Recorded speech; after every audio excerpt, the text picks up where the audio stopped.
ونعوذ بالله من شرور أنفسنا ومن سيئات أعمالنا من يهده الله فلا مضل له ومن يضلل فلا هادي له وأشهد أن لا إله إلا الله وحده لا شريك له وأشهد أن محمدا عبده ورسوله أما بعد فأعوذ بالله من الشيطان الرجيم لقد كان لكم في رسول الله أسوة حسنة لمن كان يرجو الله واليوم الآخر وذكر الله كثيرا وقال سبحانه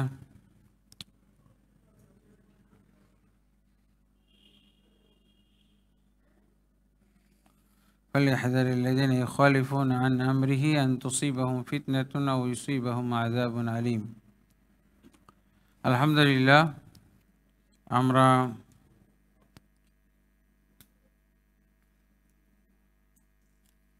সিদ্দিক জামে মসজিদের পক্ষ থেকে আয়োজিত মাসিক হালাকা আসসিরান নববিয়া অর্থাৎ নবী সাল্লাল্লাহু আলাইহি ওয়াসাল্লামের জীবনী বা জীবন চরিত্রের উপরে আমরা ধারাবাহিক যে দর্শ দিয়ে আসতেছি বা হালাকা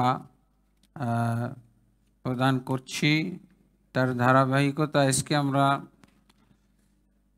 রাসূলুল্লাহ সাল্লাল্লাহু আলাইহি ওয়াসাল্লামের যে জীবনে জিহাদ গাজাওয়াত যুদ্ধ বিগ্রহ ঘটে গেছে তার মধ্যে একটি যুদ্ধ হলো উহুদের যুদ্ধ। এই উহুদের যুদ্ধ বা গাজওয়াত উহুদ এই বিষয়ে আমরা এর পূর্বে আলোচনা শুরু করেছিলাম। আজকে হয়তো এই বিষয়ে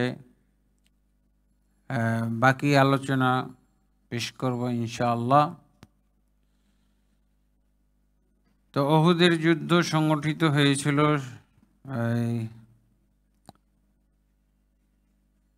কাফেরদের পক্ষ থেকে। এটার কারণ ছিল যে বদরের যুদ্ধে তারা কঠিনভাবে পরাজিত হয়েছিল এবং তাদের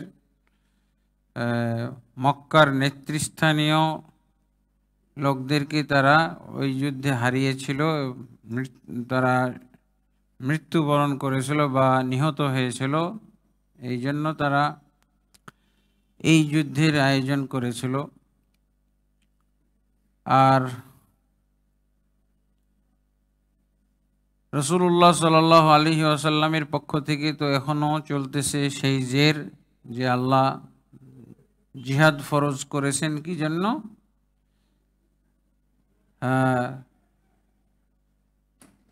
মক্কাতে যে নির্যাতন হয়েছিল, মক্কাতে যে ধনসম্পদ তারা অর্থাৎ মুসলমানদের তারা লুণ্ঠন করেছিল, কেড়ে রেখে দিয়েছিল,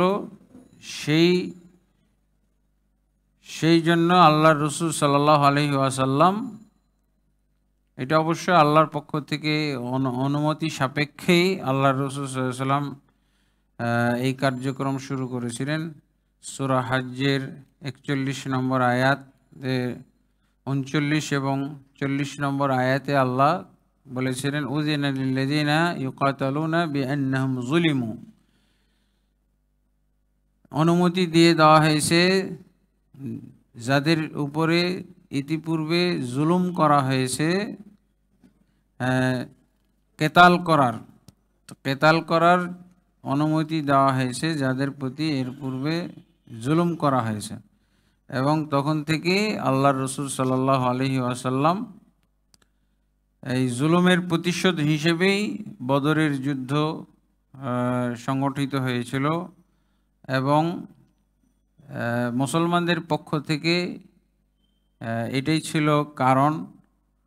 আর যারা যুদ্ধ চাপিয়ে দেয় তারা তো চাপিয়ে দিচ্ছে এই কারণে যে বদর যুদ্ধের তারা প্রতিশোধ নেবে।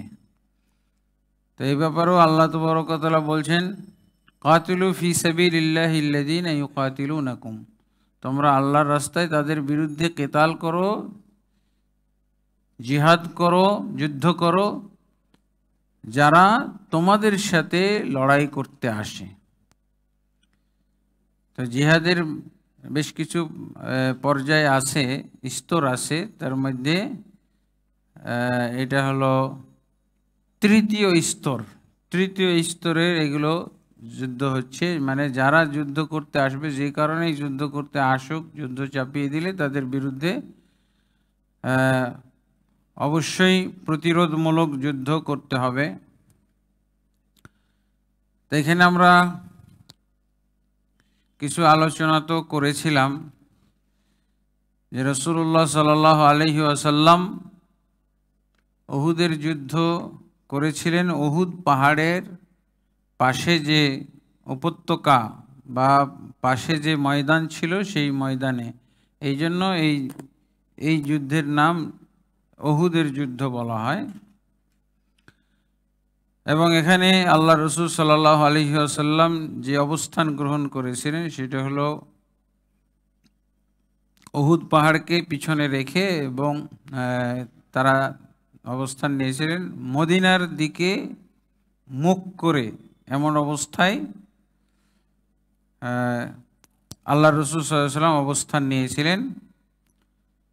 আর কাফেররা যেহেতু মক্কা থেকে তারা এসেছিল, তারা ওই যেটাকে বলা হয় জাবালুর রোমাত, তীর নিক্ষেপের পাহাড়, এই পাহাড়ের পশ্চিম দিকে তারা মানে অবস্থান নিয়েছিল, বিপরীত সাইডে। তো আল্লাহ রসুল সাল্লাল্লাহু আলাইহি সাল্লাম এই জায়গাটা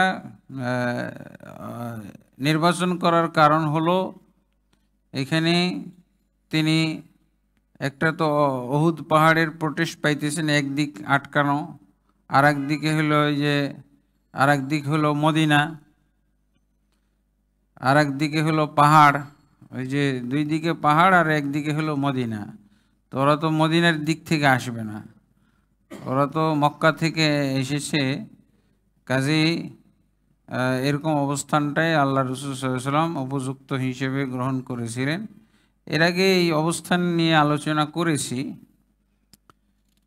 প্রথমত মদিনার থেকেই যুদ্ধ করবে এরকম কথা হয়েছিল, পরে আল্লাহ রসুল সাল্লাল্লাহু আলাইহি ওয়াসাল্লাম যখন সাহাবীদের সাথে পরামর্শ করলেন, পরামর্শক্রমে এই জায়গায় যুদ্ধ করার পরিকল্পনা নিলেন, সিদ্ধান্ত নিলেন। এখানে রাসূলুল্লাহ সাল্লাল্লাহু আলাইহি ওয়াসাল্লাম সাহাবায়ে কেরামকে অর্থাৎ তার মুমিন বাহিনীকে যুদ্ধের মোকাবেলা করার জন্য, কাফেরদের মোকাবেলা করার জন্যে সাজিয়েছিলেন যেভাবে, সেটার একটা বর্ণনা পাওয়া যায়। রাসূলুল্লাহ সাল্লাল্লাহু আলাইহি ওয়াসাল্লাম সাধারণত যুদ্ধকে বাহিনীকে কয়েকটা ভাগে ভাগ করতেন। একটা ভাগ হলো মাইমানা, আর এক ভাগকে বলা হয় মাইসারা, আর একটা ভাগকে বলা হয় মুকাদ্দেমা। মাইমানা মানে বাহিনীর ডান সাইডে কে থাকবে, তো ডান সাইডে আল্লাহ রসুল সাল্লাল্লাহু আলাইহি ওয়াসাল্লাম মুনজির ইবনে আমরকে দায়িত্ব দিলেন, আর বাম সাইডে জুবাইর ইবনুল আওয়াম রাদিয়াল্লাহু আনহুকে, এবং তাকে সহযোগিতা করবে মিকদাদ ইবনুল আসওয়াদ রাদিয়াল্লাহু আনহু।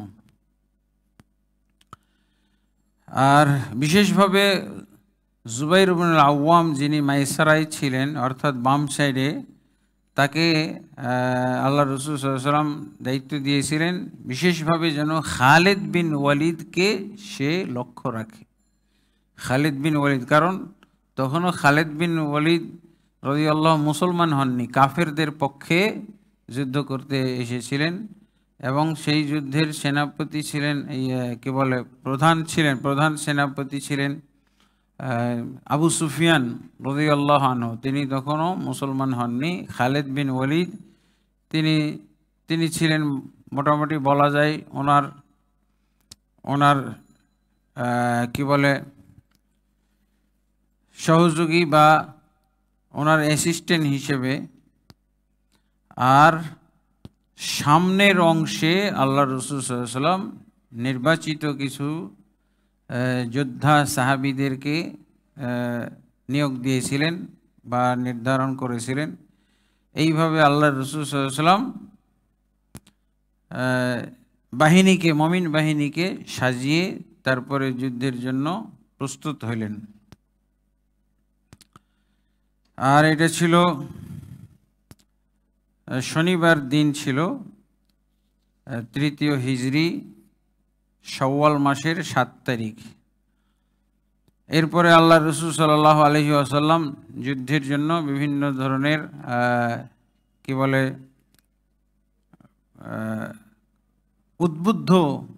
উদ্বুদ্ধকারী বিভিন্ন বক্তব্য আল্লাহ রসুল সাল্লাল্লাহু আলাইহি ওয়াসাল্লাম দিয়েছেন, যা বিভিন্ন চরিত গ্রন্থে এবং হাদিস গ্রন্থে পাওয়া যায়। আর এদিকে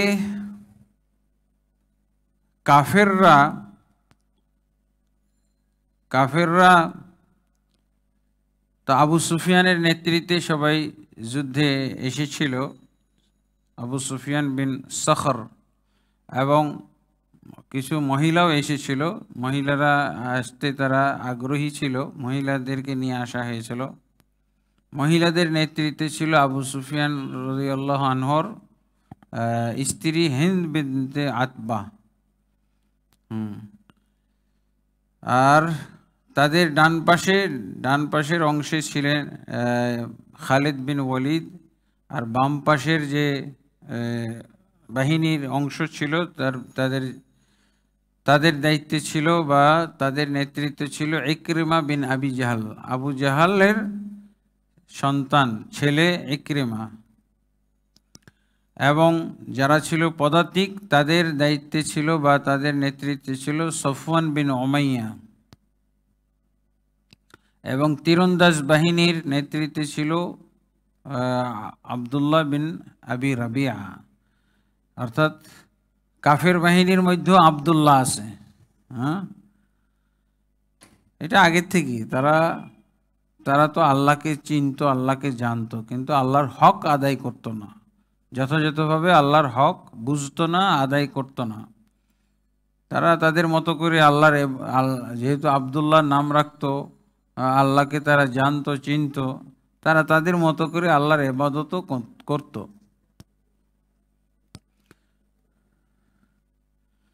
তো এখানে যে কোনো যুদ্ধের ক্ষেত্রে দেখা যায় যে যাদের হাতে পতাকা থাকে তারাই হলো, যারা পতাকা হাতে নিয়ে থাকে তাদের ভূমিকাটা সবচেয়ে বেশি থাকে। তো কাফের বাহিনীর অর্থাৎ আবু সুফিয়ানের বাহিনীর পতাকা ছিল, ওদের তো জাহিলি যুগের একটা সিস্টেম ছিল। মক্কাবাসীর মধ্যে এটা সবারই জানাশোনা ছিল যে কি বলে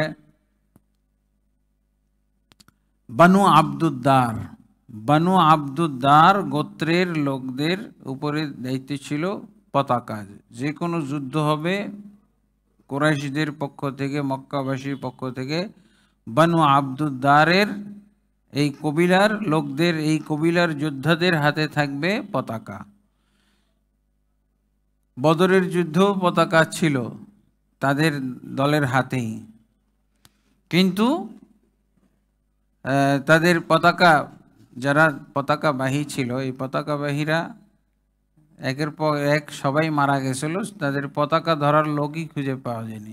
যখন পতাকা তাদের ভুলুণ্ঠিত হয়ে গেল, পতাকা ধরার লোকই পাওয়া যায় নাই, তখন তারা দিক বিদিক হারিয়ে ফেলে তারপরে তো যে ঘটনা আমরা ইতিপূর্বে আলোচনা করেছি সেটা হলো কি তাদের 70 জন নিহত হয়েছিল এবং 70 জন মুসলমানদের হাতে বন্দী হয়েছিল। তো এবারও উহুদের যুদ্ধেও বানু আব্দুদ্দারের যোদ্ধাদের হাতেই পতাকা। তবে আবু সুফিয়ান সতর্ক করেছিল যে দেখো, তোমাদেরকে এইভাবেই যুগ যুগ ধরে, শত শত বছর ধরে তোমাদের হাতে পতাকা দেওয়া আছে, এই জন্য এই পতাকার অধিকার নিতে পারি না, কিন্তু তোমাদেরকে পতাকা বহন করার যোগ্যতা তোমাদের অর্জন করতে হবে এবং তোমাদের সেরকম বীরত্ব প্রদর্শন করতে হবে, ওরকম তোমাদের যোদ্ধা নির্বাচন করতে হবে। আর যদি না পারো, বদরের যুদ্ধে তোমরা যেভাবে আমাদেরকে নাকানি চুবানি খাওয়াইছো, পতাকার হক আদায় করতে পারোনি, এই যুদ্ধে যদি এরকম হয় তাহলে কিন্তু তোমরা এই পতাকার অধিকারী হইতে পারবে না, আর না হলে তোমরা আমাদের হাতে পতাকা ছেড়ে দিতে পারো। আমি সেনাপতি, আমি কাকে দিব সেই অধিকার আমাকে দিয়ে দাও।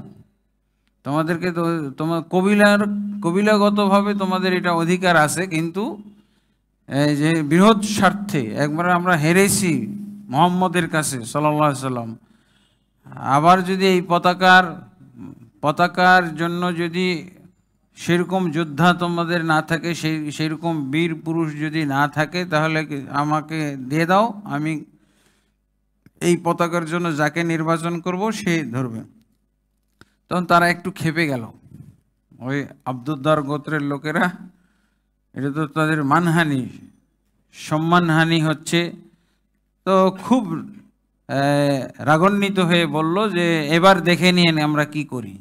এই জন্য খুব বীর দর্পে বীর বিক্রমের সাথে তারা পতাকা নিয়ে যুদ্ধ শুরু করলো, এবং এভাবে বন্টন, তারা কে পতাকা নিবে, কাদের হাতে পতাকা থাকবে, এটাও সিদ্ধান্ত পোক্তা হয়ে গেল, পাকাপোক্তা হয়ে গেল। কে বাহিনীর ডান পাশের দায়িত্বে থাকবে, কে বাম পাশে থাকবে, কে সব কিছু বন্টন হয়ে যাওয়ার পর তারা যাতে যুদ্ধ না হয় এই জন্য ষড়যন্ত্র পাকিয়েছিল। প্রথম ষড়যন্ত্র হলো, তারা যেটা করেছিল সেটা হলো মদিনাবাসীর উদ্দেশ্যে তারা একটা বক্তব্য দিল। কি বক্তব্য? যে দেখেন, আমরা রক্তপাত চাই না, যুদ্ধ চাই না, যুদ্ধ হোক এবং আমাদের মধ্যে থেকে হতাহত হোক, আপনাদের মধ্যে থেকে হতাহত হোক, এটা আমরা চাই না। শুধু একটা লোককে যদি আমাদের হস্তান্তর করেন তাহলে এই যুদ্ধের সমাধান হয়ে গেল, আপনারা আপনার মতো নিরাপদে মদিনায় চলে যাবেন, সুখে শান্তিতে বসবাস করবেন, থাকবেন, আর আমরাও চলে যাব এখান থেকে বিদায়। খালি ওই মোহাম্মদকে আমাদের হাতে তুলে দেন, আর কোনো যুদ্ধ হবে না। তো এইটা তাদের পক্ষ থেকে বক্তব্য দেওয়া হলো। কিন্তু আল্লাহ রসুল সাল্লাল্লাহু আলাইহি ওয়াসাল্লাম মদিনায় হিজরত করে আসার পর এরা তো মক্কাতে থাকতেই ইমান এনেছিল। বায়াতুল আকাবাল উলা, বায়াতুল আকাবা সানিয়ার মধ্যে তারা যে ইমান আনে, এবং ইমান আনার আল্লাহ রসুল সাল্লাল্লাহু আলাইহি ওয়াসাল্লামের যে দাওয়াত কবুল করেছিল, গ্রহণ করেছিল, এটা তো তারা মনে প্রাণে, এবং আল্লাহ রসুল সাল্লাল্লাহু আলাইহি ওয়াসাল্লামের নবুয়তের কথা এবং তার দাওয়াতের প্রশংসা ইহুদিদের কাছ থেকে তাদের আগে থেকেই শোনা ছিল। যার জন্য তারা একেবারে দৃঢ়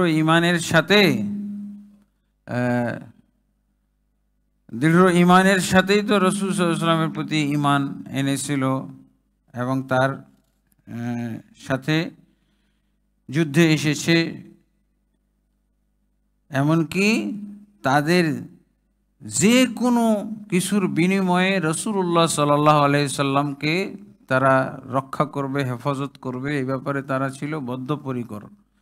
তো এই কথা শোনার পর তো তারা তাদের এই বক্তব্যকে কঠিনভাবে প্রত্যাখ্যান করল এবং কোনো সুযোগ দিল না। এরপরে আরেকটা ষড়যন্ত্র হলো, সেটা হলো মুনাফিকদের পক্ষ থেকে। এক মুনাফিক তো চলেই গেছে, আব্দুল্লাহ বিন উবাই বিন সুলুল, সে তো 300, এটা আগের আলোচনায় আমরা বলেছিলাম যে মুনাফিক আব্দুল্লাহ বিন উবাই বিন সুলুল তার নেতৃত্বে 300 জনকে নিয়ে সে চলে গেছিল। তারও উদ্দেশ্য ছিল এটাই, যাতে করে মনোবল ভেঙে যায়, এরা আর যুদ্ধ না করতে পারে, এরকম চিন্তা ছিল। এরপরে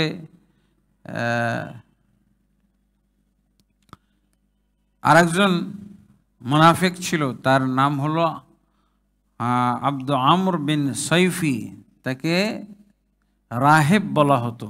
ইত্তাখাযু আহবারহুম ওয়া রুহবানান, রাহেবের বহুবচন হলো রুহবান।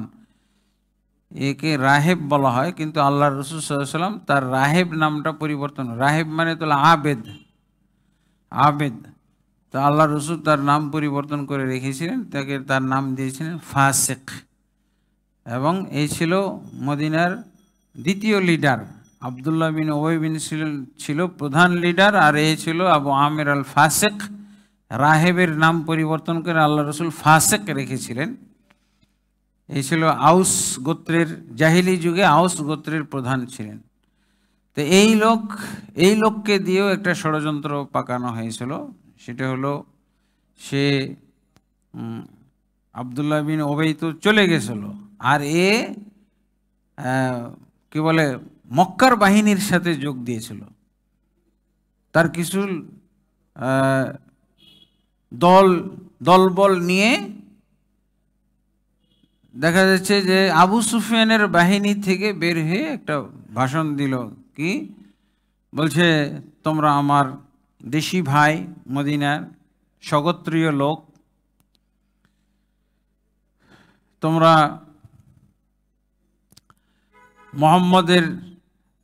মোহাম্মদের যদি আজকে অনুসরণ করো, মোহাম্মদের সাথে যদি তোমরা যুদ্ধ করো, মোহাম্মদের পক্ষে হয়ে যুদ্ধ করো, তাহলে কিন্তু তোমাদের অবস্থাও খুব বেগতিক হবে, তোমরা ধ্বংস হয়ে যাবে। অতএব তোমরা মোহাম্মদের পক্ষ ত্যাগ করো, আমার পক্ষে হও, আমি তো আগে থেকেই তোমাদের নেতা আছি। হ্যাঁ, কিন্তু তাকেও তারা প্রত্যাখ্যান করলো। এইগুলো ছিল যুদ্ধ শুরু হওয়ার আগে কিছু ষড়যন্ত্রমূলক আর কি পরিকল্পনা। এগুলো ব্যর্থ হওয়ার পর তো যুদ্ধ শুরু হয়ে গেল।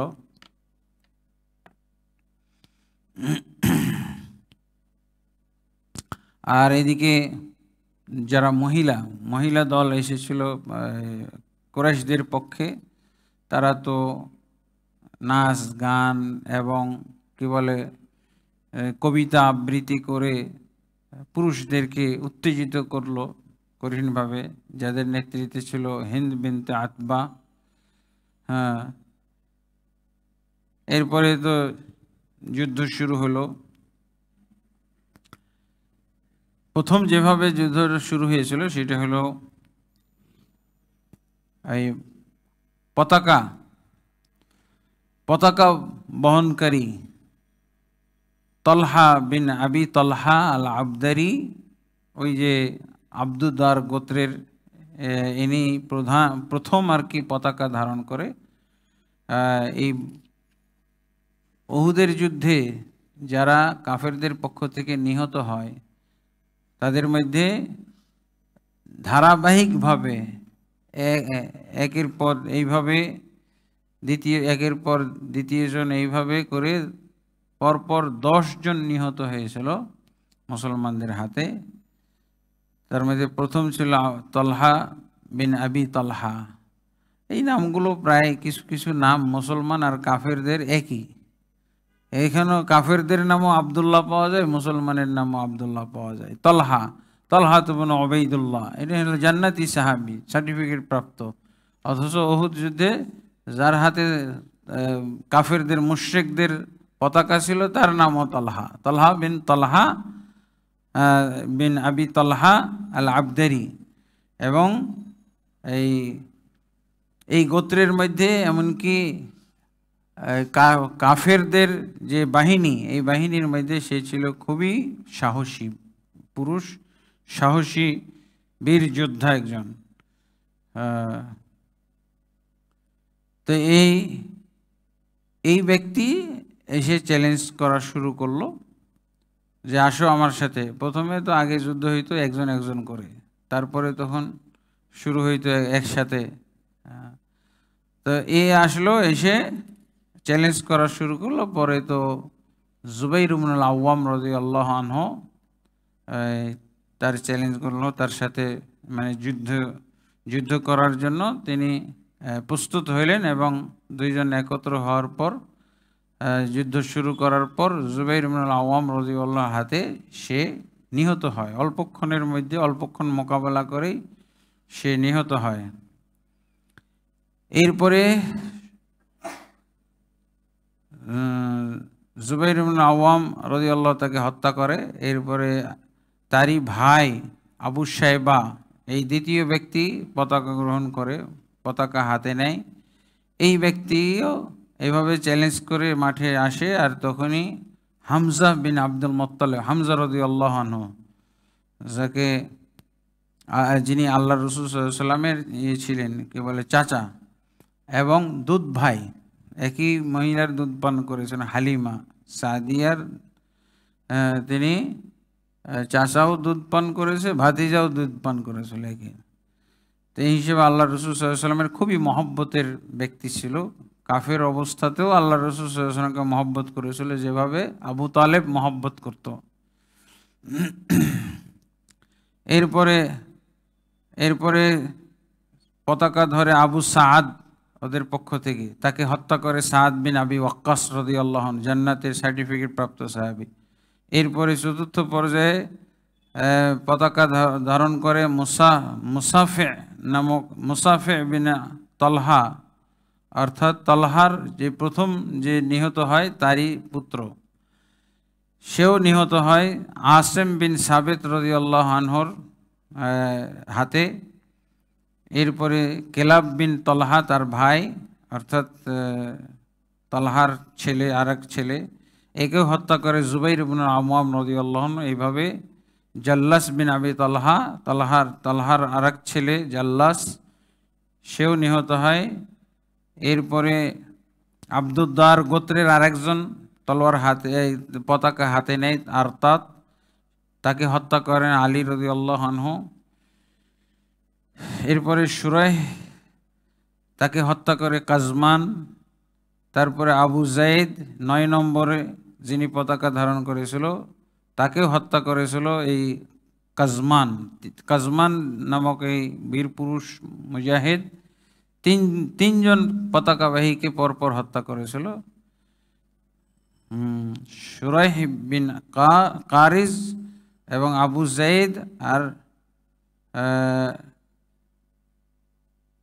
ইবনু হাশিম আল আবদারি। এইভাবে 10 জন লোক পরপর পতাকা ধারণকারী সবাই নিহত হয়। তার অর্থ কি? উহুদ যুদ্ধে বিজয় এসেই গেল, আর কেউ পতাকা ধারণকারী থাকলো না। তবে ওই আব্দুদ্দার গোত্রের একজন কৃতদাস এখন তো নাই, এখন ওরকম উপযুক্ত পুরুষ ওই গোত্রের কেউ ওই যুদ্ধে নাই। তখন শেষমেশ ওই গোত্রের একজন গোলাম কৃতদাস, তার নাম হলো সোয়াব এই পতাকা ধারণ করেছিল। পতাকা এইটা হলো 11 নম্বর ব্যক্তি পতাকা ধারণ করে, এবং সেও নিহত হয়। তার প্রথমে হাত কাটা যায়, তারপরে সে হাতে কাটা যাওয়ার পরও তো সিনার মধ্যে এইভাবে চেপে ধরেছিল পতাকা, কিন্তু তারপরও কিছুক্ষণ পরই তাকে হত্যা করা হয়, মুসলমানরা তাকে হত্যা করে। এইভাবে দেখা যায় যে তাহলে এখন পতাকা যখন তাদের শেষ, পতাকা ধারণ করার লোক যখন আর নাই, তখন পতাকা ভুলণ্ঠিত হয়ে গেল। এবারও ওই সাহাবায়ে কেরাম বা মুসলিম বাহিনী তারা কঠিনভাবে তাদের প্রতি আর কি হামলা করে, এবং ব্যাপকভাবে তাদের উপরে আক্রমণ করার ফলে তারা দিক বিদিক আর কি পালিয়ে যেতে থাকে। এরপরে কিছু ঘটনা আর কি এসেছে, যেটা হলো মানে মুসলমানদের পরাজয়ের পয়েন্টগুলো কোথার থেকে। এরা তো সবাই পালিয়ে গেল, দিক বিদিক সে পালিয়ে যেতে শুরু করলো, কারণ তাদের আর পতাকা থাকলো না, তাদের আর পতাকা নাই, তো তারা কিভাবে, তারাও বিক্ষিপ্ত হয়ে গেল, এবং তারা দেখলো যে তাদের সামনে পতাকা যারা ধারণকারী তারা নিহত হয়ে গেল। আরও আশপাশ থেকে পতাকার আশপাশে যারা ছিল তারাও নিহত হলো। তখন তারা দেখলো যে পতাকা ভুলণ্ঠিত হয়ে যাওয়ার পরেই কিন্তু দেখা যাবে যে পরাজয় তাদের মধ্যে, যখন তারা দেখতে পাইল, বুঝতে পারল, তখন তারা দিক বিদিক পালিয়ে গেল। তবে এই সময় এলোপাথাড়ি কিছু যুদ্ধ হয়েছিল।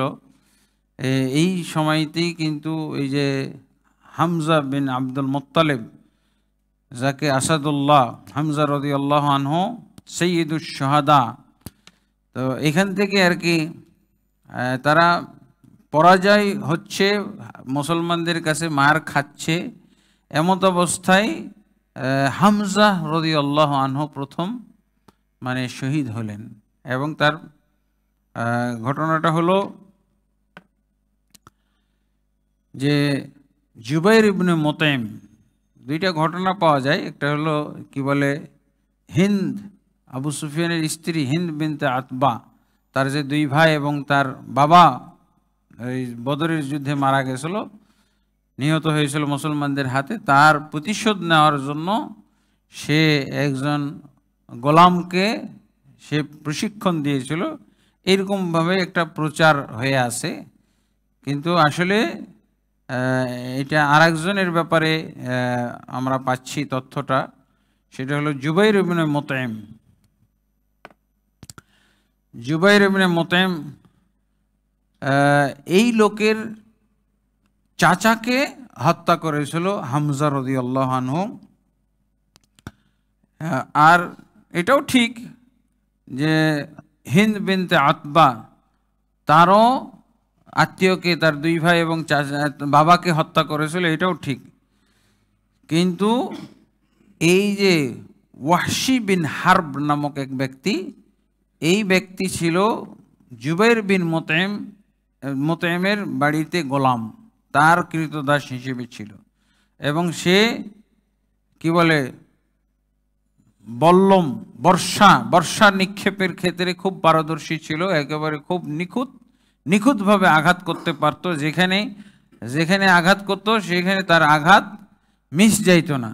এই জন্য তাকেই প্রশিক্ষণ দেওয়া হয়েছিল, বাড়তি প্রশিক্ষণ দেওয়া হয়েছিল।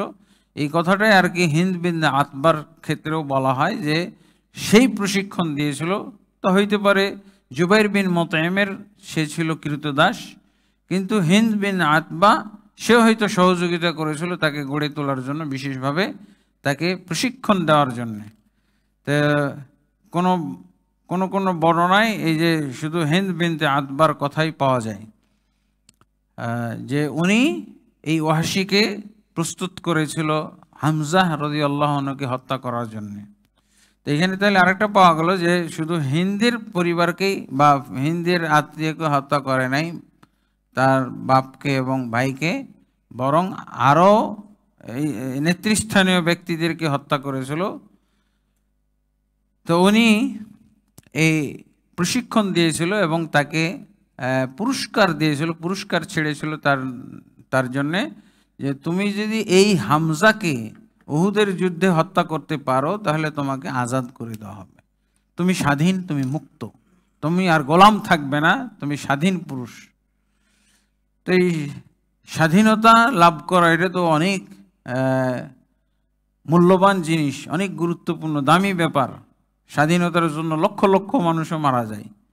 আমাদের দেশে কি হয়েছে, তার সেই যুগে ছিল ব্যক্তি এরকম পরাধীন, একটা দেশ পরাধীন যেমন হয়, ব্যক্তি পরাধীন মানে গোলাম, কৃতদাসী মানে ব্যক্তি পরাধীন। ব্যক্তি পরাধীন কেমন? পশুর মর্যাদা, গরু ছাগলের মতো মর্যাদা। গরু ছাগল যেমন আমরা কিনে নিয়েছি, জবাইও করতে পারি, তাকে পিড়াইতে পারি, তাকে দিয়ে হাল চাষ করতে পারি, হ্যাঁ, অনেক কাজ, তার কোনো স্বাধীনতা নাই। আমি যা বলবো সে পশু, চতুষ্পদ জন্তু, সে তাই করবে।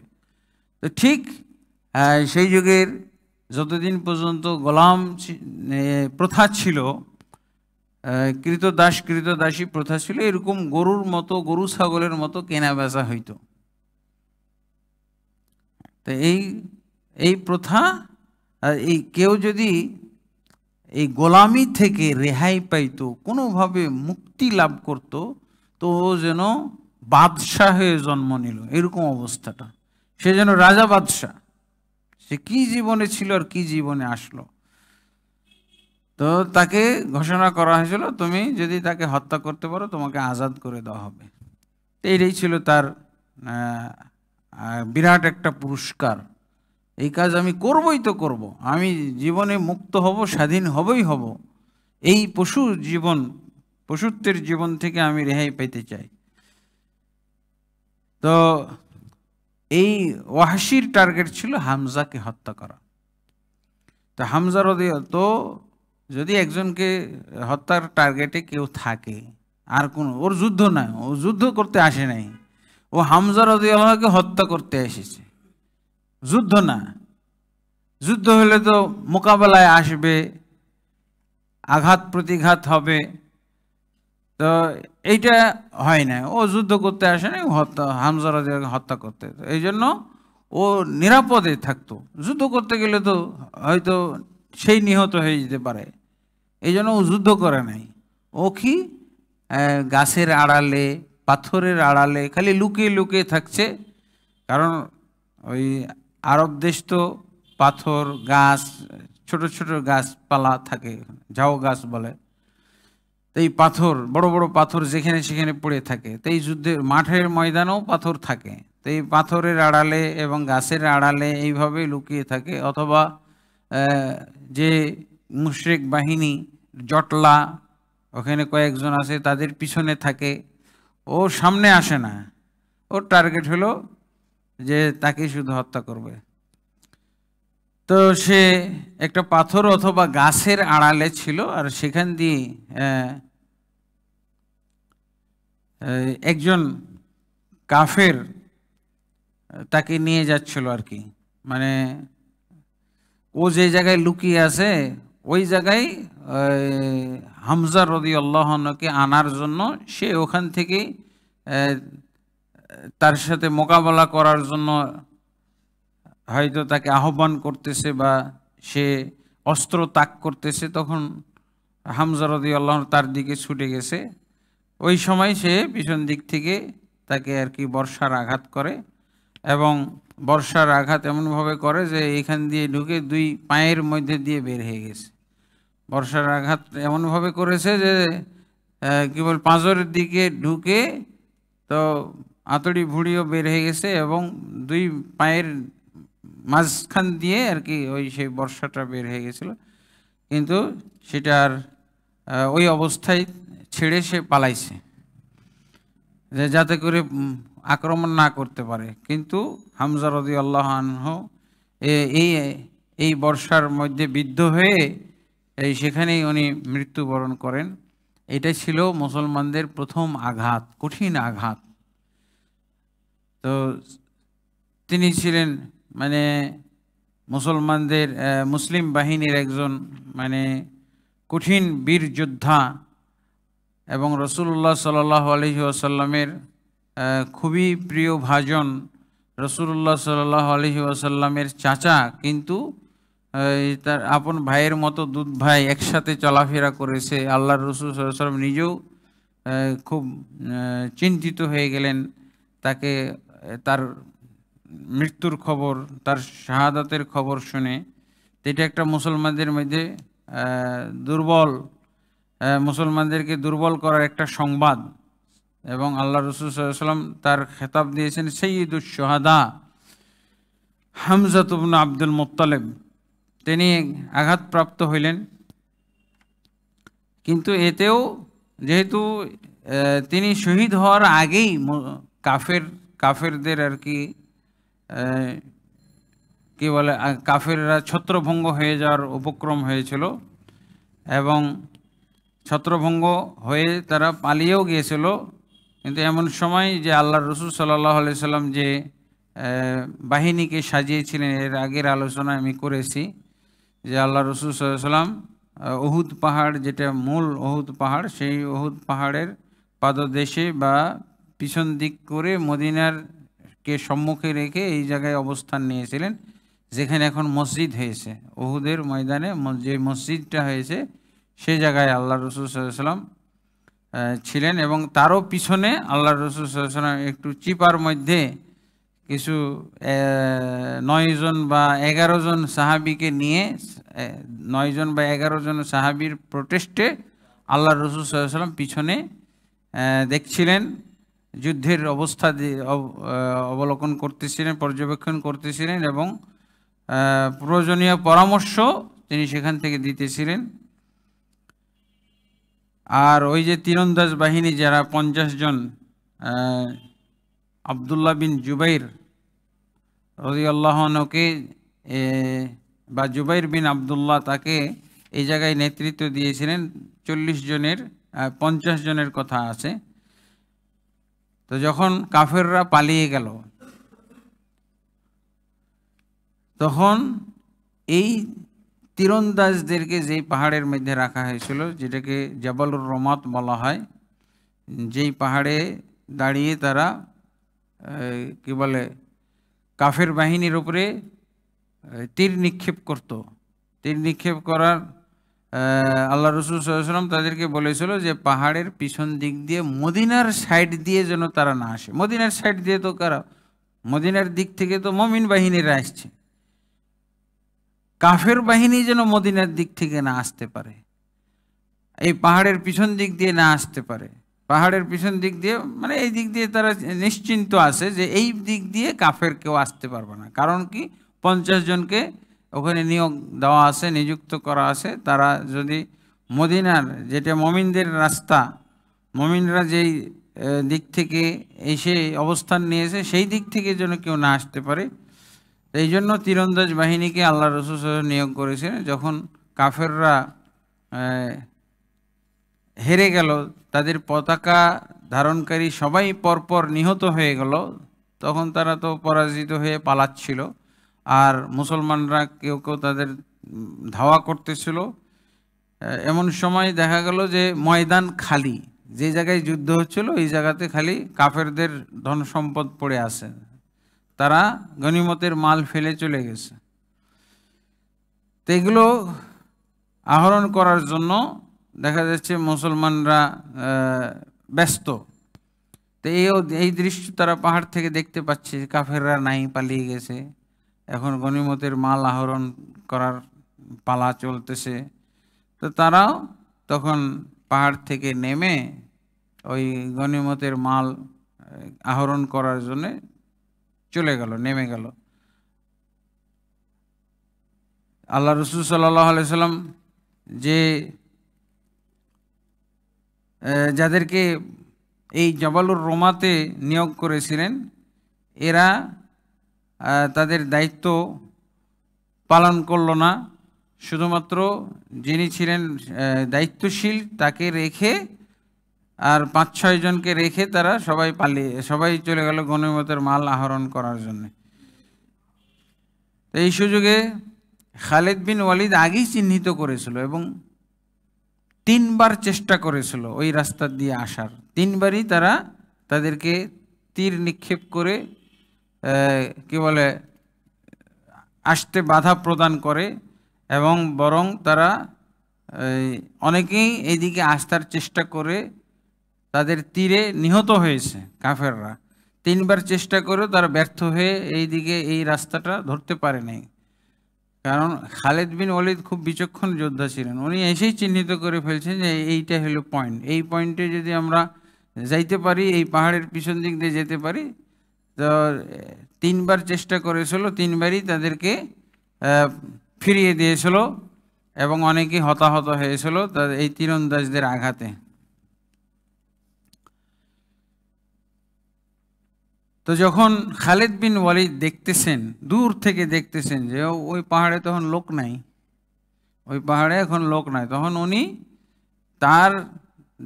তার নেতৃত্বে যারা ছিল তখন উনি ওই পাহাড়ের পিছন দিক দিয়ে আসতে শুরু করলো, এবং যিনি সেনাপতি ছিলেন, এই পাহাড়ের দায়িত্বে ছিলেন, তাকে তারা হত্যা করে এবং তার সাথে যারা ছিল তাদেরকে হত্যা করে তারপরে তারা পাহাড়ের পিছন দিক দিয়ে চলে আসে। এবং যখন তারা মুসলমানদের উপর আক্রমণ করবে, আক্রমণের শুরুতেই কিন্তু আল্লাহ রসুল সাল্লাল্লাহু আলাইহি ওয়াসাল্লামকে সেনাবাহিনীর একটা অংশ পেয়ে যায়, এবং পেয়ে যাওয়ার কারণ হলো যে আল্লাহ রসুল সাল্লাল্লাহু আলাইহি ওয়াসাল্লাম তো দেখছেন যে কাফেররা এইভাবে পিছন দিক থেকে যেই পথটা আল্লাহর রাসূল সাল্লাল্লাহু আলাইহি ওয়াসাল্লাম যেই পথটা নিষেধ করেছিল বা যেই পথ দিয়ে না আসার জন্য আল্লাহর রাসূল সাল্লাল্লাহু আলাইহি ওয়াসাল্লাম এদেরকে নিয়োগ করেছেন, ওই পথ দিয়েই চলে আসতেছে তারা। এটা আল্লাহর রাসূল সাল্লাল্লাহু আলাইহি ওয়াসাল্লাম আগে লক্ষ্য করলেন। তো এখন দেখা যাচ্ছে যে আল্লাহর রাসূল সাল্লাল্লাহু আলাইহি ওয়াসাল্লামের সাথে তো কম, কিন্তু যারা ওইখানে গনিমতের মাল সংগ্রহ করতেছে, সামনের দিকে তো মুমিন বাহিনী আছে। তো আল্লাহর রাসূল সাল্লাল্লাহু আলাইহি ওয়াসাল্লাম এখন কি করবে? যদি নীরব থাকে তাহলে তো এই যে আরও গাফলতির মধ্যে তারা আক্রমণ করবে। আর যদি আল্লাহর রাসূল সাল্লাল্লাহু আলাইহি ওয়াসাল্লাম জোরে ডাক দিয়ে তাদেরকে বলে, সতর্ক করে, তাহলে তো আল্লাহ রসুলকে তারা পেয়ে যায়। তখন কোনটা করবে? এখন যদি আল্লাহ রসুল সাল্লাল্লাহু আলাইহি ওয়াসাল্লাম নীরব থাকে তাহলে দেখা যাবে যে সাহাবীদের উপরে আক্রমণটা আরও মারাত্মক হবে। আর আল্লাহ রসুল চিন্তা করছেন যে আমার সাথে তো 11 জন ঢাল হিসেবে আমার সামনে আছে, তো আমি ডাক দিয়েই বলি। তো আল্লাহ রসুল সাল্লাল্লাহু আলাইহি ওয়াসাল্লাম উচ্চ কণ্ঠে ডাক দিয়ে বলছেন যে এই তোমাদের পিছনে শত্রু বাহিনী, তোমরা তাড়াতাড়ি সজাগ হও, তোমরা মোকাবেলায় দাঁড়াও, মোকাবেলায় করো এদের। তো এটা বলাতে আল্লাহ রাসূল সাল্লাল্লাহু আলাইহি ওয়াসাল্লামের সন্ধান পেয়ে গেল। আল্লাহ রাসূল সাল্লাল্লাহু আলাইহি ওয়াসাল্লাম যদি নীরব থাকতেন তাহলে একেবারে নিরাপদ থাকতে পারতেন, কিন্তু উনি তো বাহিনীর স্বার্থ দেখছেন যে তাহলে তো এরা আরও বেশি হতাহত হবে, আরও বেশি মানে পরাজিত হবে। তো আল্লাহ রাসূল সাল্লাল্লাহু আলাইহি ওয়াসাল্লাম তখন বলে দিলেন, উঁচু কণ্ঠে আওয়াজ করে বলে দিলেন যে তোমাদের পিছনে শত্রু বাহিনী, তোমরা তাড়াতাড়ি তাদের বিরুদ্ধে দাঁড়াও, তাদের মোকাবেলা করো। এই কথা বলাতে কিছু লোক আল্লাহ রাসূল সাল্লাল্লাহু আলাইহি ওয়াসাল্লামের ওখানে চলে যায় এবং আল্লাহ রাসূল সাল্লাল্লাহু আলাইহি ওয়াসাল্লামের উপরে আক্রমণ করা শুরু করে, তীর নিক্ষেপ করা, তীর নিক্ষেপ, পাথর নিক্ষেপ শুরু করে। এবং এই সময় যে 9 জন সাহাবী আল্লাহ রাসূল সাল্লাল্লাহু আলাইহি ওয়াসাল্লামকে রক্ষা করার জন্য ঢাল হিসেবে দাঁড়িয়েছিল, তারা একে একে সবাই শহীদ হয়ে যায়। শুধুমাত্র সাদ বিন আবি ওয়াক্কাস এবং তালহা ইবনে উবাইদুল্লাহ, এই দুইজন সাহাবী কঠিনভাবে তাদের প্রতিরোধ করে এবং মোকাবেলা করতে থাকে। এর মধ্যে বহু সাহাবী আল্লাহ রাসূল সাল্লাল্লাহু আলাইহি ওয়াসাল্লামের রক্ষার জন্য এসে পৌঁছে যায়। তো এর মধ্যে দেখা যায় যে ততক্ষণ আল্লাহ রাসূল সাল্লাল্লাহু আলাইহি ওয়াসাল্লামের গায়ে যে আঘাত লেগেছে, মাথায় আঘাত লেগেছে, মাথা দিয়ে রক্ত পড়তেছে, এবং আল্লাহ রাসূল সাল্লাল্লাহু আলাইহি ওয়াসাল্লামের দাঁতে আঘাত লেগেছে, সেই দাঁত ভেঙে গেছে। আল্লাহ রাসূল সাল্লাল্লাহু আলাইহি ওয়াসাল্লামের কাঁধে লেগেছিল, ঘাড়ে ব্যথা লাগছিল, তীর লাগছিল, লৌহ বর্ম পরা ছিল, যার জন্য সিনাতে বা গলায় আঘাত পায় নাই, মাথাতে আঘাত পেয়েছিলেন, মাথা থেকে রক্ত ঝরতেছিল। এবং আল্লাহ রাসূল সাল্লাল্লাহু আলাইহি ওয়াসাল্লাম এই আঘাতেই তিনি বেহুশ হয়ে যান, সেন্সলেস। এই সময়ে এই কাফেররা তো মনে করেছে মারা গেছে। তো এক তো হলো হামজা ইবনে আব্দুল মুত্তালিবের কি বলে শহীদ হওয়ার ঘটনা ছড়িয়ে পড়েছে মুমিন বাহিনীর মধ্যে। আর দ্বিতীয় পর্যায়ে আবার কি এই কাফেররাই খবর ছড়িয়ে দিল যে মুহাম্মদকে আমরা হত্যা করেছি। তো মুহাম্মদ সাল্লাল্লাহু আলাইহি ওয়াসাল্লাম তো আসলে সেন্সলেস হয়ে গেছেন। এই অবস্থায় কোনো বর্ণনায় আছে যে আল্লাহ তাবারক ওয়া তাআলা সেই সময় সাহাবী কি বলে সেই সময় আল্লাহ রাসূল দুই সাহাবীর সাহায্যের জন্য, দুইজন ছিল তো আল্লাহ রাসূলকে রক্ষা করার জন্য, একজন হলো সাদ বিন আবি ওয়াক্কাস আর একজন হলো তালহা ইবনে উবাইদুল্লাহ। তো তালহা ইবনে উবাইদুল্লাহ রাদিয়াল্লাহু আনহু তার আঙ্গুল কেটে গেছিল। এই প্রতিরোধে আঙ্গুল কেটে যাওয়া সত্ত্বেও, তার 2 হাতের আঙ্গুল কেটে যাওয়া সত্ত্বেও আল্লাহ কাফেরদের আঘাত সে একেবারে শেষ পর্যন্ত, যতক্ষণ পর্যন্ত আল্লাহ রসুল সাল্লাল্লাহু আলাইহি ওয়াসাল্লাম নিরাপদ না হন ততক্ষণ পর্যন্ত তিনি যুদ্ধ করে যায়। এই আঙ্গুল কাটা হাত নিয়েই তিনি কীভাবে যুদ্ধ করেছিলেন, আল্লাহ সেদিন ছিল তার বীরত্বটা আল্লাহ রসুল সাল্লাল্লাহু আলাইহি ওয়াসাল্লামকে প্রোটেস্ট দেওয়ার জন্য খুব মানে বেনজির একটা বীরত্ব। এরপরে এটাও বর্ণনাতে আছে যে আল্লাহ তাবারক ওয়া তাআলা রসুল সাল্লাল্লাহু আলাইহি ওয়াসাল্লামকে রক্ষা করার জন্যে ফিরিস্তাও পাঠাইছিলেন, যে ফিরিস্তাদের সহযোগিতায় আল্লাহ রসুল সাল্লাল্লাহু আলাইহি ওয়াসাল্লামকে আর তারা খুঁজে পায় নাই।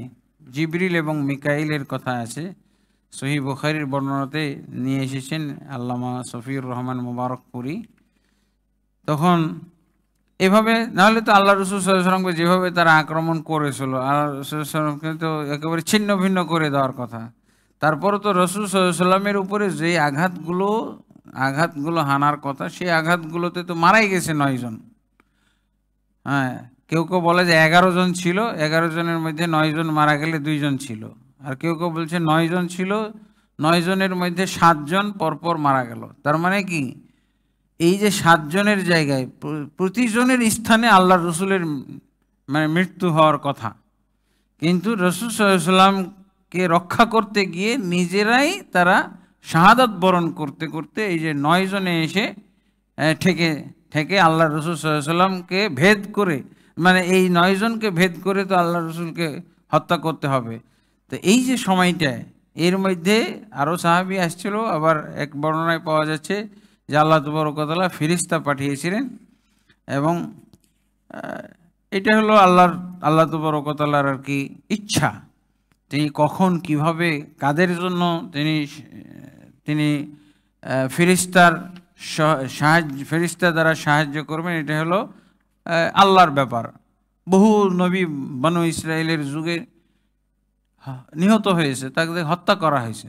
তো আল্লাহ রসুল সাল্লাল্লাহু আলাইহি ওয়াসাল্লাম, আল্লাহ তাবারক ওয়া তাআলা তো তাদেরকে প্রোটেস্ট দেননি। যাদের ক্ষেত্রে আল্লাহ ইচ্ছা করেছেন তাদেরকে আল্লাহ প্রোটেস্ট দিয়েছেন, আর যাদের ক্ষেত্রে আল্লাহ তাবারক ওয়া তাআলা ইচ্ছা করেননি তাদেরকে প্রোটেস্ট দেওয়া হয়নি, তাদেরকে তাদের কওম হত্যা করেছে।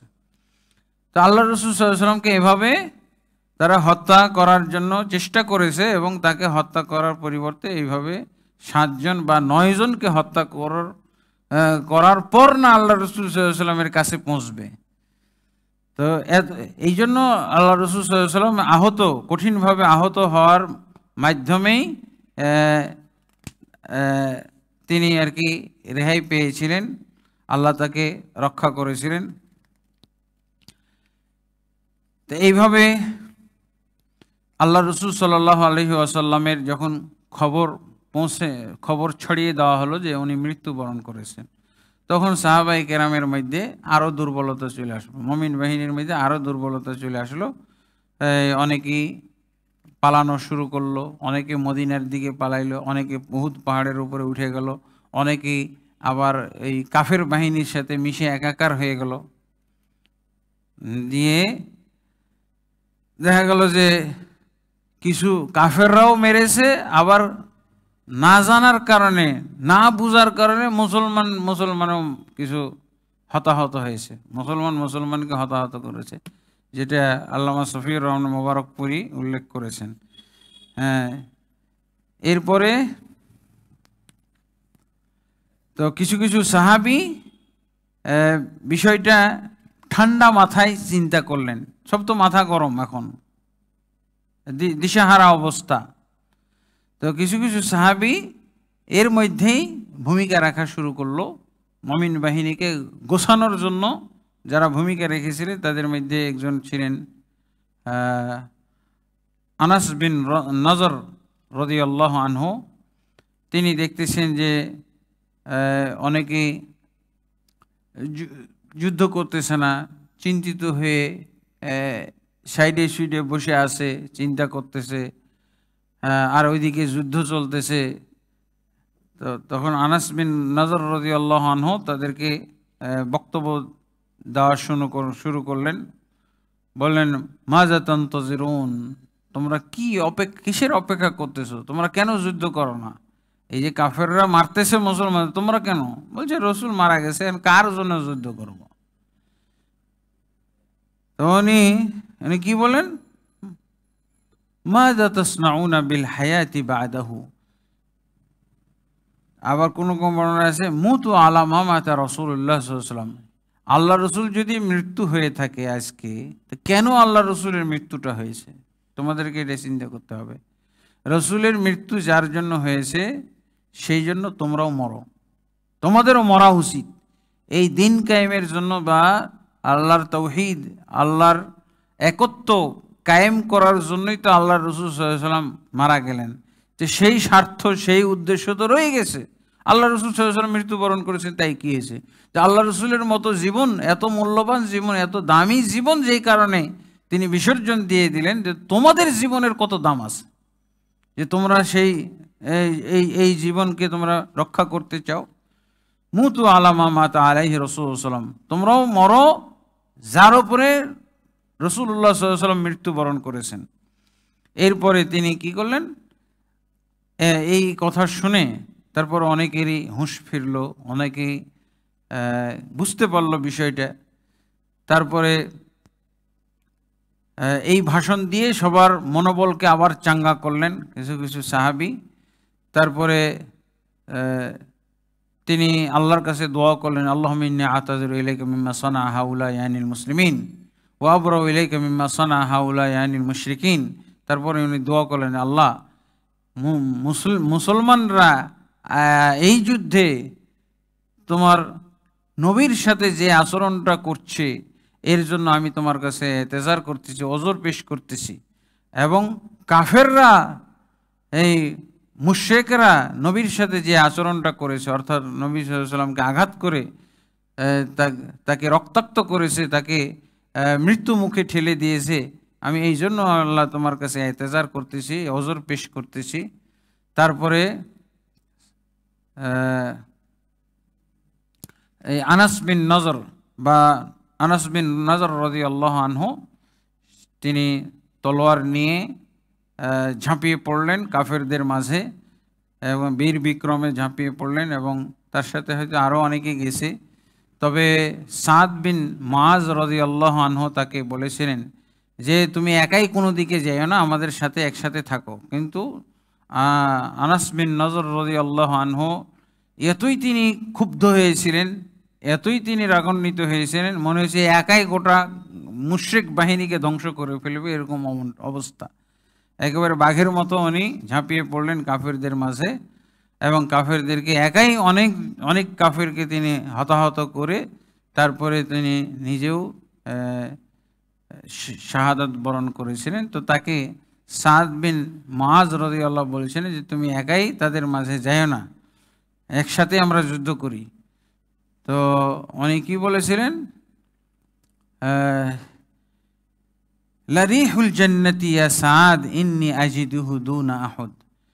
হে সাদ, তুমি আমাকে আমৃত্যু যুদ্ধ করার সুযোগ দাও, তুমি আমাকে ডেকো না, তুমি আমাকে পিছনে ডেকে নিও না। আমি এই উহুদের প্রান্তরে জান্নাতের সুঘ্রাণ পাইতেছি, আমি জান্নাতের সুঘ্রাণ পাইতেছি, অতএব আমি আর পিছনে ফিরে যাব না, পিছন দিকে তাকাবো না, আমি সামনেই কাফেরদের সাথে যুদ্ধ করে একবারে রক্তের শেষ বিন্দু পর্যন্ত আমি বিসর্জন দিতে চাই, এবং তাদের বিরুদ্ধে যারা নবীর সাথে এরকম আচরণ করেছে তাদেরকে আমি এক রক্তবিন্দু থাকা পর্যন্ত ছাড় দিব না, আমি একাই যুদ্ধ করব তাদের সাথে।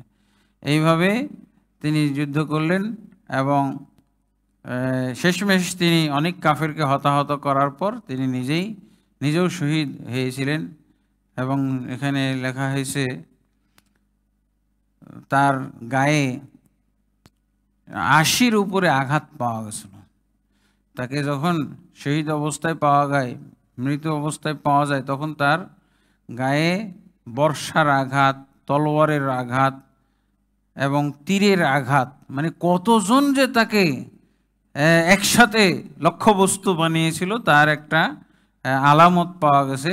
তার গায়ে মানে 80-র উপরে আঘাতের চিহ্ন পাওয়া গেছিল। তো এইভাবে বেশ কিছু সাহাবীর বীর বিক্রমে যুদ্ধ করার কারণে কাফেররা আবার পরাজিত হয়েছিল। কাফেররা আবার পালিয়ে গেছিল, কিন্তু এর মধ্যে যা ঘটার ঘটে গেছিল। কি ঘটেছিল সেটা হলো 70 জন এই যুদ্ধে মানে শাহাদাত বরণ করেছিল। আর কাফেরদের পক্ষ থেকে 37 জন, কেউ বলছে 32 জন, কেউ বলছে 37 জন নিহত হয়েছিল। তার কারণ তারা যখনই দেখলো যে তাদের যখন পরপর 10 জন পতাকা ধারণকারীরা যখন নিহত হয়ে গেল, তখন তারা পালিয়ে গেল। এই জন্য তাদের মধ্যে আর এত হতাহত হয় নাই। এই পতাকার আশপাশে যারা ছিল এবং কিছু কিছু সাহাবী যেমন হামজা রাদিয়াল্লাহু আনহু, তারপরে জুবাইর ইবনে আওয়াম, আরও মুসআব বিন উমাইর, এই সমস্ত সাহাবীদের হাতে অনেকেই নিহত হয়েছিল। এই নিহতের সংখ্যা, নিহত যারা হয়েছিল তারা মোটামুটি আগের পর্বে যখন আর কি পরাজিত হয়, প্রথম পর্বেই তারা নিহত হয়ে যায় অধিকাংশ, এবং পরে যারা নিহত হয়েছিল তারা সংখ্যায় কম ছিল। কিন্তু তাদের এইটাই ছিল সফলতা, তারা যে আমরা তো মুহাম্মদকে হত্যা করে ফেলেছি, আমাদের তো কাজ উদ্ধার, এখন আমরা এই যুদ্ধের মাঠে না থাকলেও চলবে। এখন তারা যেহেতু আবার ফিরে আসতেছে, এই জন্য তারা সহজে আর কি পরাজিত হয়েছিল বা তারা মাঠ ছেড়ে পালিয়েছিল। কিন্তু দেখা গেল যে যুদ্ধ যখন শেষ হলো তখন সাহাবী প্রায় 70 জন সাহাবী শহীদ হয়েছিলেন, যাদের মধ্যে হামজা রাদিয়াল্লাহু আনহু ছিলেন প্রধান, এবং আরও অনেক সাহাবী মৃত্যু যাদের নাম পাওয়া যায়, মুসআব ইবনে উমাইর রাদিয়াল্লাহু আনহু, এবং তাদেরকে আল্লাহ রসুল সাল্লাল্লাহু আলাইহি ওয়াসাল্লাম ওখানে দাফন করেছিলেন, এবং তাদের আল্লাহ রসুল সাল্লাল্লাহু আলাইহি ওয়াসাল্লাম কিছু ফজিলতও বর্ণনা করেছিলেন। তিনি বলেছিলেন, আনা শহীদুন আলা হাউলা ইন্নাহু মা মিন জারিহিন ইয়াজরাহু ফিল্লাহি ইল্লা ওয়াল্লাহু ইয়াবআসুহুল্লাহু ইয়াওমাল কিয়ামাতি ইউদমা জুরহুহু আল্লাউনা লাউনাদ দাম। আজকে যারা এই উহুদের মাঠে শহীদ হয়েছে, আমি এদের শাহাদাত, এরা যে আল্লাহর দ্বীন এবং আল্লাহর তাওহীদ কায়েম করার জন্য এসে শাহাদাত বরণ করেছে, এই ব্যাপারে আমি নিজে সাক্ষী দেব। এবং কিয়ামতের দিন এই যে রক্ত ঝরেছে, এই রক্তগুলো এরকম তাজা অবস্থায়, তাজা রক্ত নিয়েই তারা কিয়ামতের দিন উঠবে, আর এই রক্ত থেকে মিসকে আম্বারের মতো সুগন্ধি ছড়াবে। এটা আল্লাহ রসুল সাল্লাল্লাহু আলাইহি ওয়াসাল্লাম বিভিন্নভাবে ফজিলত বর্ণনা করেছেন। আর কিছু কাফের মুশরিকেরা যে সাহাবীদের শাহাদাত প্রাপ্ত সাহাবীদের ক্ষেত্রে কিছু বেয়াদবি করেছিল, এগুলোর পাওয়া যায়, কিছু ঐতিহাসিক বর্ণনা পাওয়া যায় যে ওয়াহশী যাকে হত্যা করেছিল, অর্থাৎ হামজা রাদিয়াল্লাহু হত্যা করেছিল, এরকম অনেক সাহাবীকে হত্যা করা হয়েছিল বা শহীদ হয়েছিলেন। তারা ওই যে বদরের যুদ্ধের প্রতিশোধ নেওয়ার জন্য, কঠিনভাবে প্রতিশোধ নেওয়ার জন্য তারা এই লাশগুলোর সাথে বেশ বেয়াদবি করেছিল বলে পাওয়া যায়। এই লাশদের সাথে বেয়াদবি করেছিল কিভাবে? তাদেরকে মুসলা করা হয়েছিল, অনেককেই মুসলা করা হয়। মুসলা মানে হলো কার কান কেটে নিয়েছিল, কার নাক কেটে নিয়েছিল, চোখ তুলে নিয়েছিল, হাত কেটে নিয়েছিল। যেমন কি বলে, হামজা রাদিয়াল্লাহু আনহুর কি বলে সিনা ফেড়ে তার কলিজা বের করা হয়েছিল। কলিজা কোনো বর্ণনায় বলা হয় যে চিবিয়েছিল। যাই হোক, এগুলো ঐতিহাসিক কিছু বর্ণনা, এবং এটা তারা ওই যে বদর যুদ্ধের যে গ্লানি, বদর যুদ্ধে যে তারা কষ্ট পেয়েছিল, আঘাতপ্রাপ্ত হয়েছিল এবং তারা কঠিনভাবে বেইজ্জত হয়েছিল, তাদের মান সম্মান সব ভুলণ্ঠিত হয়েছিল আরব বিশ্বে, আরবের বুকে। এবং এই গ্লানি, এই অপমান, অপদস্থ হওয়ার গ্লানি তারা 1 বছর পর্যন্ত বহন করেছিল, যার প্রতিশোধ হিসেবে এই লাশের সাথে বেয়াদবি করেছিল তারা। এবং এখানে বিশেষভাবে একজন সাহাবীর কথা এসেছে, যিনি হলেন হানজালা রাদিয়াল্লাহু আনহু। হানজালা তিনি বাসর রাত, নতুন বিবাহ করে তিনি বাসর রাতে ছিলেন। এই স্বামী স্ত্রী মেলামেশার অবস্থাতেই তিনি খবর জানতে পারেন যে এইভাবে মুশরিকরা মুসলমানদের উপরে কি বলে আক্রমণ করেছে, মুসলমানরা হেরে যাচ্ছে। তখন তিনি এসে ঝাঁপিয়ে পড়েছিলেন যুদ্ধের মধ্যে এবং তিনি এসে শাহাদাত বরণ করেছিলেন। এইভাবে দেখা গেল যে উহুদের ময়দান যেখানে শুরু হয়েছিল, যেখানে যুদ্ধ শুরু হয়েছিল সেখানটা একটা জায়গা, আর যেখানে এই সাহাবায়ে কেরাম শহীদ হয়েছিলেন সেটা আর একটা জায়গা, তো কাছাকাছি আর কি। তো এখানে এখনও কিন্তু ওই বাউন্ডারি দিয়ে রাখা হয়েছে, যারা হজে যান, উমরায় যান, যারা মদিনায় যান, তারা এখানে জিয়ারত করে আসেন। এবং তাদের জিয়ারত করাটা একটা মানে মোটামুটি সুন্নাহ বলা যায়, যেহেতু আমরা মদিনাতে জিয়ারতের জন্য প্রবেশ করছি।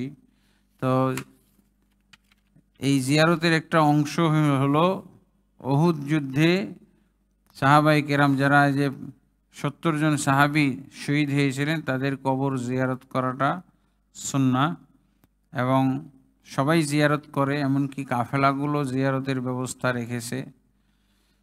তো আলহামদুলিল্লাহ এই যুদ্ধে আল্লাহর রাসূল সাল্লাল্লাহু আলাইহি ওয়াসাল্লাম বেশ কিছু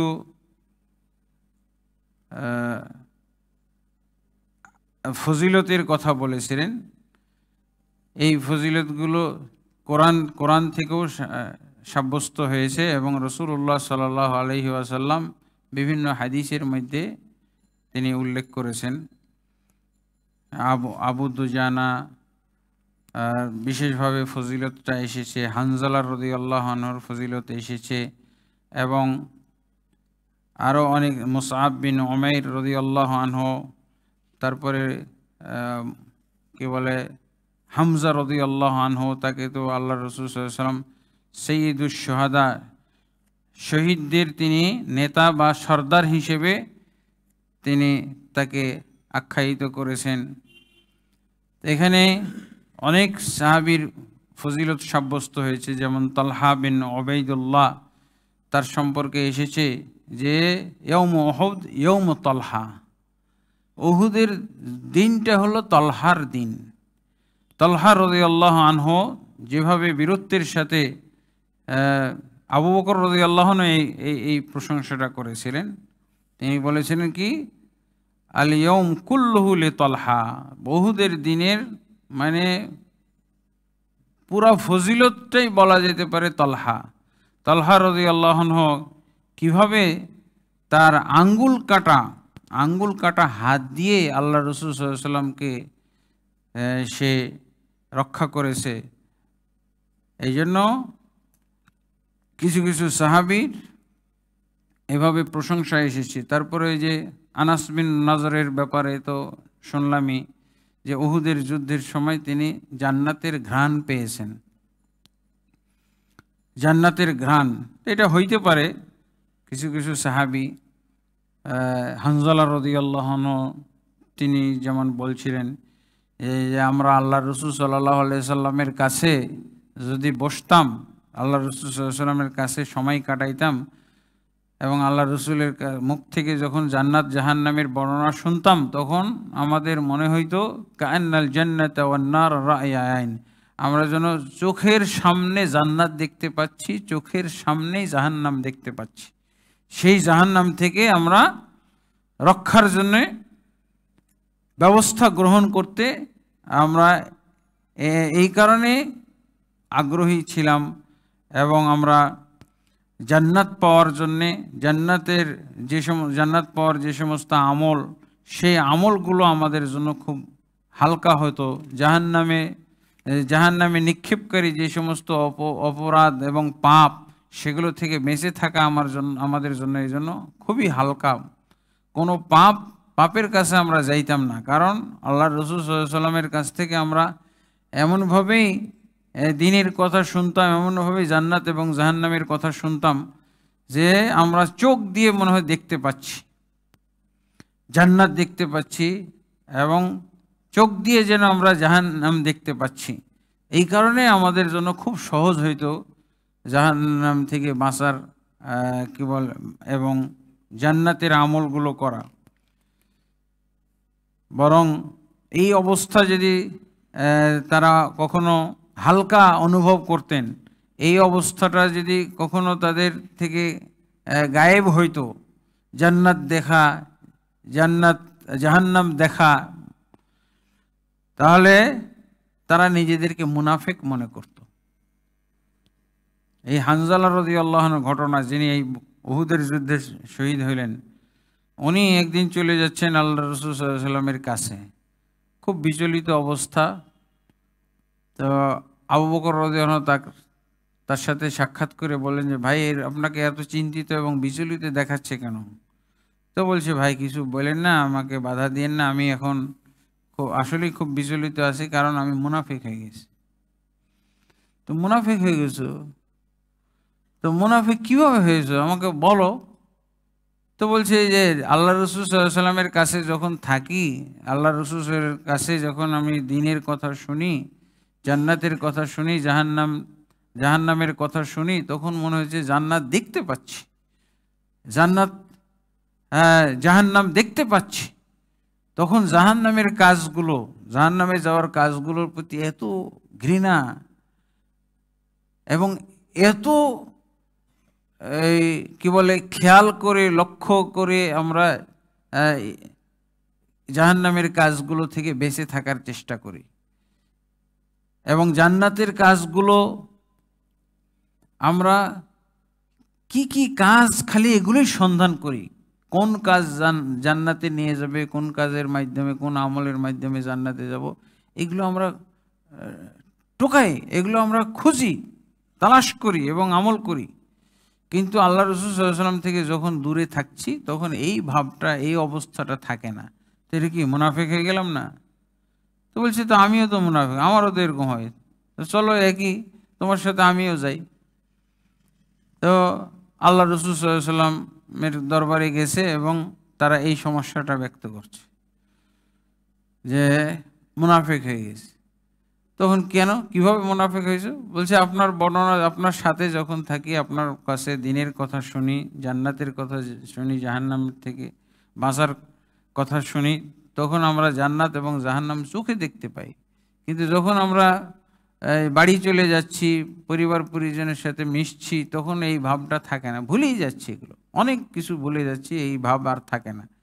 তা আমার তো মনে হচ্ছে এটাই যে মুনাফিকি। আল্লাহ রাসূল সাল্লাল্লাহু আলাইহি ওয়াসাল্লাম তখন বলেছিলেন যে, সাআতুন ওয়া সাআতুন, হে হানজালা, তো সাআতুন ওয়া সাআতুন, হে হানজালা, কিছু সময় দ্বীনের জন্য কাটাবা, আর কিছু সময় তো দুনিয়ার জন্য দিতেই হবে। কিছু সময় দ্বীনের জন্য এবং কিছু সময় দুনিয়ার জন্য দিতে হবে। দ্বীন এবং দুনিয়া দুইটার সাথে দুইটা ব্যালেন্স করেই চলতে হবে। আর তোমার যদি সবসময় এরকম অবস্থা থাকতো, যে অবস্থা তোমরা আমার সাথে থাকার সময় থাকে, তাহলে তো ফেরেশতারা তোমাদের বিছানাতে এসে এসে মুসাফা করতো, এত তোমরা আল্লাহর প্রিয় হয়ে যেত, কিন্তু দুনিয়া ধ্বংস হয়ে যেত তখন। কিন্তু আল্লাহ তো আমাদেরকে দুনিয়াও আবাদ করতে বলেছে, রব্বানা আতিনা ফিদ দুনিয়া হাসানা ওয়া ফিল আখিরাতি হাসানা ওয়া কিনা আযাবান নার। এবং আবু বকর রাদিয়াল্লাহু আনহু তাও এই একই সমাধান রাসূলুল্লাহ সাল্লাল্লাহু আলাইহি ওয়াসাল্লামের কাছে নিয়ে আসলেন। 32 জন সাহাবী তারা এরকম নিজেদেরকে মুনাফিক মনে করতেন। তো আলহামদুলিল্লাহ আমরা এই সমস্ত সাহাবীদের প্রশংসা এবং সাহাবীদের যে কৃতিত্ব এবং সাহাবীদের যে অবদান বিভিন্ন কি বলে যুদ্ধক্ষেত্রে এবং রাসূলুল্লাহ সাল্লাল্লাহু আলাইহি ওয়াসাল্লামের পক্ষে কাজ করার ক্ষেত্রে, দ্বীনের এবং দাওয়াতের কাজ করার ক্ষেত্রে, যার জন্য আমাদের পর্যন্ত ইসলাম এসেছে, আমরা ইসলামের এই নেয়ামত আমরা ভোগ করছি। আমরা সবাই সেই আর রাইলুল আউয়াল, সেই রাসূল সাল্লাল্লাহু আলাইহি ওয়াসাল্লামের উম্মতের প্রথম ভাগের যে মানুষ সাহাবায়ে কেরাম, তাদের জন্য আমরা দোয়া করি। রাদিয়াল্লাহু আনহুম ওয়া রাদু আনহু ওয়া জাযাহুমুল্লাহু খাইরান আন্না ওয়া আনিল মুসলিমিনা। আজকের মতো আমরা এখানেই শেষ করতেছি। ইনশাআল্লাহ পরবর্তীতে আমরা অন্যান্য যুদ্ধ সম্পর্কে আলোচনা করব ইনশাআল্লাহ। আল্লাহ তাবারক ওয়া তাআলা আমাদেরকে সেই পর্যন্ত এবং যতদিন আমাদেরকে হায়াত দান করেন, আমরা যেন রাসূল সাল্লাল্লাহু আলাইহি ওয়াসাল্লামের আদর্শের উপরে চলতে পারি, তার জীবন কর্ম অনুসরণ করে চলতে পারি। দাওয়াতের ক্ষেত্রে, ঈমানের ক্ষেত্রে, আমলে সালের ক্ষেত্রে আল্লাহ তাবারক ওয়া তাআলা কবুল করুন। আল্লাহুম্মা আমিন। আস্তাগফিরুল্লাহ লি ওয়া লাকুম ওয়া লিসাইরিল মুসলিমিন ফাস্তাগফিরু ইন্নাহুল গফুরুর রহিম। আসসালামু আলাইকুম ওয়া রাহমাতুল্লাহি ওয়া বারাকাতুহু।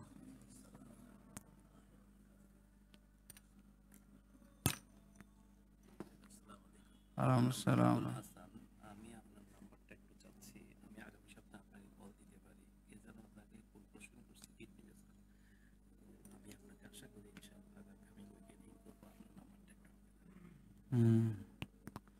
জি, প্রশ্ন আছে নাকি কোনো?